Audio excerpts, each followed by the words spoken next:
So the background of this bug is that you can hover over units for information about them. In this particular case, we hover a unit after it has been killed. We save a unit to this variable combat unit for later, but we have to set it to undefined to begin with.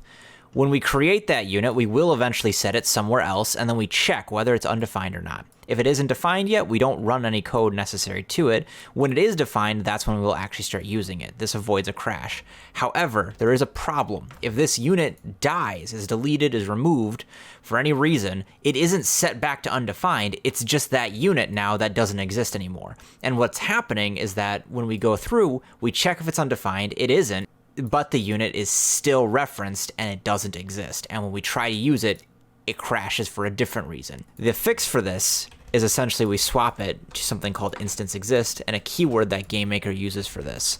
Now, instead of being undefined, it's set to a specific keyword that's actually equal to -4, mainly just because it's I don't know. This now lets us basically do the same thing.